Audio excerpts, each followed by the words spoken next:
ወበረካቱሁ ያ ጀማዓ። ዛሬ ረሳኢል ሚነል ቁርአን ክፍል 86 ገብተናል። ዛሬ ነው 86 ክፍል መግባታችንን ሳስብ ረጅም ጉዞ እንደሄድን የተሰማኝ። ኢንሻአላህ እንቀጥለዋለን። አልሐምዱሊላህ ሰምተው ብቻ የሆነ በሰዓቱ አጣጥመው ከሚተውት ሳይሆን ወደ ውስጣችን አስገብተን ከሚሰሩ ሰዎች መካከል አላህ ያድርገን። በጣም ድንቅ ትምህርቶችን ድንቅ ምክሮችን እኔ ለራሴ አግኝቼበታለሁ። አይ ሆፕ እናንተም እንደዛ አይነት ነገር እየተሰማችሁ እንደሆነ።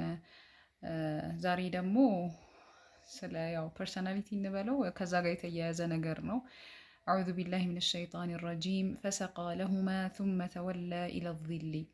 ይህን ታሪክ ብዙ ሰው ይወደዋል ብዬ አስባለሁ። ነቢዩላህ ሙሳ በመድየን የነበራቸው ቆይታ ለሀገሩ አዲስ በሆኑበት ሰዓት ያሳዩት ክስተት፣ ከዛም በመነሳት አላህ ሱብሓነሁ ወተዓላ የሰጣቸው ትልቅ ስጦታዎች ምናምን ስናስብ እኛም ሀያት ላይ እንደዚህ አይነት ነገር በኖረ ብለን እናስባለን አይደል? በአንዴ ከአዲስ ሀገር ገብተው ስራም ትዳርም መጠለያ ምናምን ያገኙበት ታይም ነበር እና ያንን ቡሽራ ያንን ሰክሰስ ምናምን ሁላችንም እንጠብቀዋለን። ግን መነሻው ምን ነበረ ወደሚለው ስንመጣ ፈሰቃ ለሁማ ለነሱ አጠጣላቸው። ثመ ተወላ ኢለ ዚሊ ከዚያም ወደ ጥላው ዘወር አለ። አላህ ቁርአን በጣም ነው የሚያጅበኝ። ቃላቶቹ አገባቦቹ አንድ ትርጉም ብቻ ይዘው አይደለም የሚመጡት። ወደ ጥላው ዘወር አለ ሚንስ ሄደ ነው እኮ፣ ግን ዘወር አለ ውስጥ ምን አለ? የነሱን ሙገሳ አለመጠበቅ፣ የነሱን ጭብጨባ አለማየት አለ ብሎ እየጠቀሰልን ነው። ምን አለ አድሃም ላ ተንተዚረ ተና ዐላ ኩሊ ኸይሪን ተፍዐሉህ፣ ለምትሰራው ኸይር ነገር ሁሉ ከሰዎች ሙገሳን አትጠብቅ። ወላ ተብሐት አን ተስፊቅ ዐላ ኩሊ ዐመሊን ቡጡልይ፣ ጀግና ሆነህ የሰራህባቸውን ነገሮች ሊያኮሩ የሚችሉ እኮ ናቸው። ሜቢ አንተ ባትሰራው ሌላ ሰው ላይሰራው የሚችለው አይነት ስራ ብትሰራ ግን ጭብጨባን አትጠብቅ ይላል። ዒሽ ቢቀልቢን አብያድ። ይሄ ለሁሉም እርምጃዎቻችን ለመልካም ስራ ብቻ አይደለም። በንጹህ በነጭ ቀልብ ውስጥ ኑር ይላል። ነጭ ማለት ሳፊ ንጹህ የሆነች ሸክዋ ማትሰበስብ ያልጠቆረች ምናምን፣ ይሄ ኮምፕሌን ማታቀርብ ማትጠራጠር፣ በጣም ሰፊ ነው። ብቻ ላሁን ግን በንጹህ ቀልብ ኑር ይላል። ሳዒድ መን የሕታጁ ልሙሳዓዳ፣ የሆነ ሰው ችግር ላይ ነው፣ መርዳት ከቻልክ እርዳው።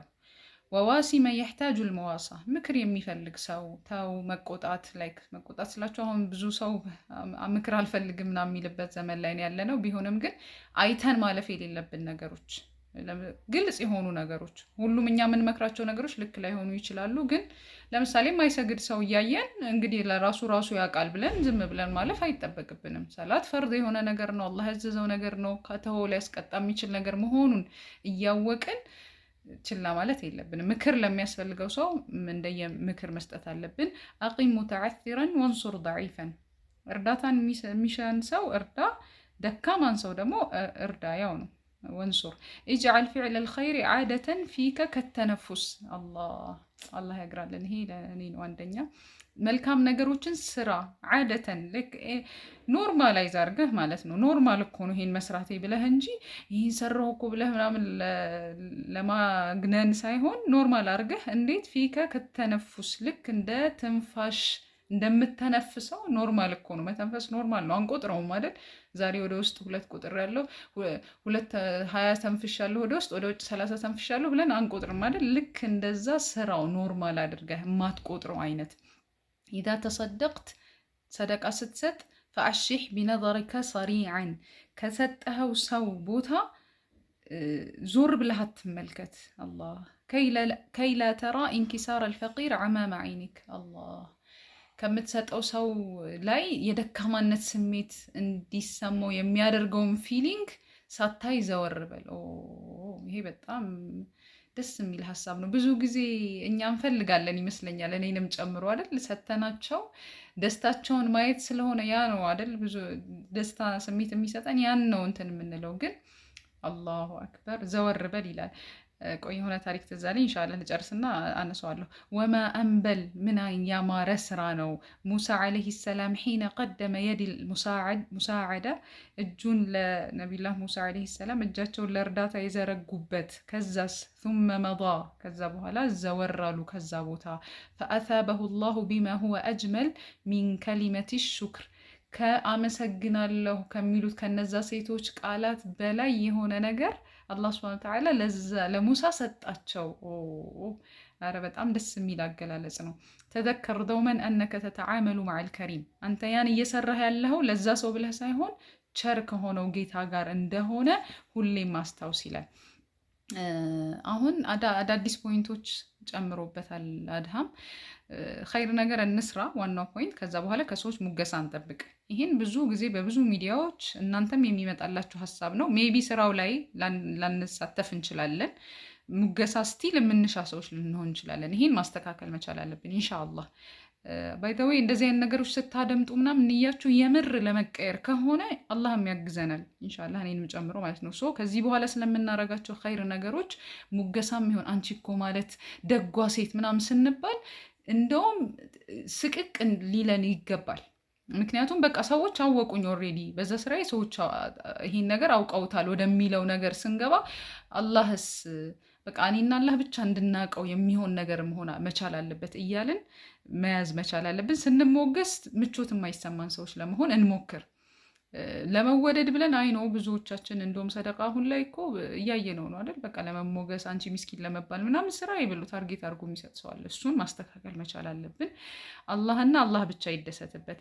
ሌላው ጭራሽ ኸይር ሰርተን እኔ አሁን በብዛት ዱዓ ምናምን ደስ ይለኛል።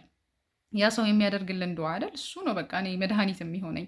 ግን ስቲል እሱንም ድሆችን ለምሳሌ በእድሜ እኔ ትንሽ ሆኜ ለእድሜ ከፍ ያሉ ሰዎችን ስሰጣቸው ደስታ ብቻ ላይሰማቸው ይችላል። ባይዘወይ ስለተደረገላቸው እኔ ከእድሜ በታች የሆኑ ሰዎች እኔን መርዳት ጀመሩ ብሎ አንድ ሰው ሊሸማቀቅ ይችላል። ይህንንም መገንዘብ ጥሩ ነው። ከዛስ ያ ነገር ፊሊንግ እንዳይሰማቸው ጥሎ መሄድ። አሊ ብን አቢ ጣሊብ ይባላል አይደል? ከሞቱ በኋላ የመቶ ምናምን ቤቶች የቲም ቤቶች መራብ ጀመሩ ይባላል። ሲሰጡ አይታወቁም፣ ከሞቱ በኋላ ነው ሲጎድል ነው የታወቁት።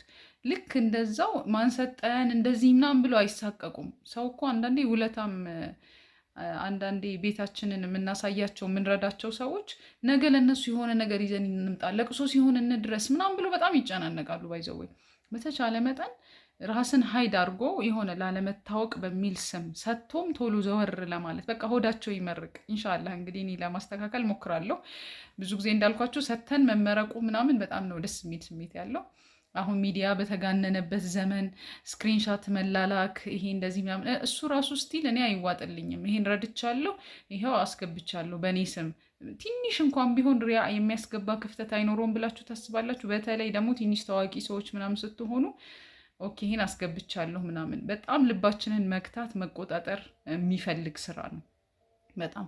እና ነቢላህ ሙሳ ምላሹን ካመሰግናለሁ በላይ ያገኙት ከማን ነው? ከአላህ ነው። አንዳንዴ ሰክሰስን በጣም ብዙ ነገሮች የምንመኛቸውን ነገሮች አላህን በሚያስደሱት ስራዎች ላይ እንሰማራ። ያው ሰበቡን የምናደርሰው በሰዎች ስለሆነ ማለት ነው። ሰዎችን ስንመግብ፣ ሰዎችን ስናለብስ፣ የሰዎችን ሐጃ ስንፈታ አላህን የሚያስደስት ስራ በሰዎች ነው ሰበብ ሆኖ የምንሰራው። ያን ስራ ስንሰራ ግን አላህ በቃ አንተ ኸላስ አላህ ጋር ላ ኑሪዱ ሚንኩም ጀዛአን ወላ ሹኩራ አስቡት፣ አመሰግናለሁ። ግን አሁን እኛ ብዙ ጊዜ እንደውም የሆነ ነገር አድርገን ምን ነው አመሰግናለሁ እንኳን አይባልም ሹክረን እንኳን አይባልም ምናምን ብለን እንወቅሳለን እኮ የሆነ ነገር አድርገን አይደል? ስቲል እሱንም ላለማለት መሞከር። አይ ነው ከባድ ነው። እኔ ለሆነ ሰው የሆነ ስጦታ ሰጥቼ ሹክረን ከተቀበልኩ ተቀባይ ከሆናችሁ ሹክረን በሉ አመስግኑ ሰዎችን ምናምን። ግን ካደረጋችሁ በኋላ ሹክርንም ያን ያክል 100% ጓግታችሁ የምትጠብቁ ሰዎች ላለመሆን ሞክሩ። ከአላህ አገኘዋለሁ በቃ ደስ የሚል መልስ ኤክስፔክቴሽናችንም ይቀንሳል። ካልሆነ ግን ያ ሰው እንዲያመሰግነኝ የሆነ ነገር እንዲያሞግሰኝ ኤክስፔክት ማድረግ ከሆነ ከዛ በኋላ አልሰጠውም እኮ ካላመሰገነኝ፣ ወይ እሱ ምስጋና እንኳን የለው ለሌላ ሰው ባረግ ይሻለኛል ምናምን እንላለን። በዚህ ምን ይሆናል? ንያችን ይበላሻል።